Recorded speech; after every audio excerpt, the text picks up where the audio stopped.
So hello mga idol, so magandang umaga po sa inyong lahat. So nandito tayo ngayon sa Camp Eliaga. Ito po ay isa sa pinakasikat na inland resort dito po sa Barangay Malabug, Paquibato District, Davao City. So ayan mga idol, sabahan niyo ako, papunta tayo doon sa loob. Tingnan natin kung gaano kaganda ang mga swimming pool nila. Kasi po, kadalasan na magpunta dito ay mga turista, lalo na po sa weekend, no? So yan mga idol, papalapit na po tayo doon sa unang may swimming pool. So ayan mga idol, nandito na tayo ngayon sa kanilang swimming pool. Ayan, talagang mapapawaw ka mga idol sa sobrang ganda, no?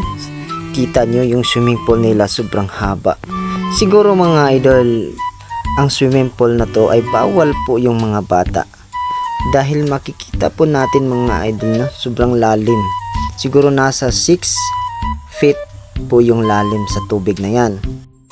At dito naman mga idol, papunta tayo doon sa may dulo. So yan, sulitin natin, tingnan natin lahat ng kung ano ang nandito. So yan kita po niyo mga idol yung swimming pool, napakaganda talaga. Ayan. Okay, patuloy tayo doon sa dulo mga idol. Ayan, kita po ninyo yung mga room na nandun sa itaas ng kahoy mga idol. So ayan, so pwede din tayo dyan. Mag-overnight po tayo ng tanghali. Gabi pala. Ayan mga idol, so kita mo yung nasa bandang kanan. Yan po yung swimming pool para po sa mga bata mga idol. Kaso lang, sa ngayon mga idol, ang aga pa, wala pa po yung tubig. Siguro mamaya, pinaglagyan na po nila ng tubig. So ito mga idol, no? Ito po yung kamangha-mangha mga idol. Dahil may malaking lake po dito, no? So yan, makikita po ninyo mga idol, napakalaki lake. At pwede rin tayo maliligo dyan sa gitna. At sasakay po tayo ng bamboo craft. Kagaya po yung sinasakyan ng mga tao dun sa dulo. So ayan, nakikita nyo mga idol. So sasakay tayo ng bamboo craft, yung tinatawag sa Bisaya na gakit, no? So ayan, magbabayad po tayo. Punta tayo dun sa may gitna ng lake. Masarap po maliligo dyan.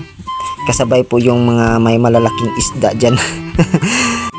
At saka buaya. Ayan, joke lang mga idol, wala pong buaya dyan.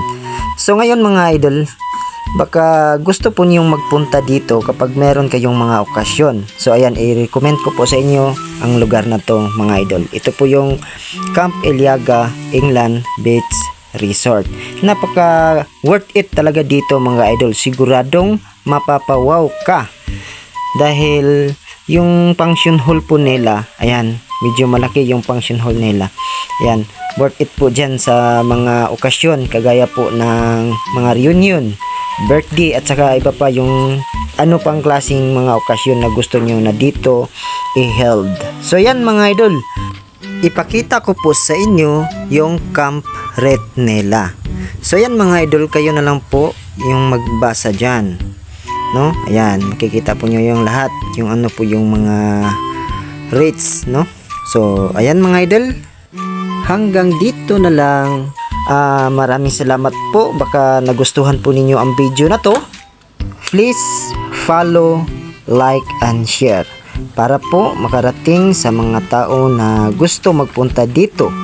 So yan mga idol, once again, maraming salamat po sa inyo lahat.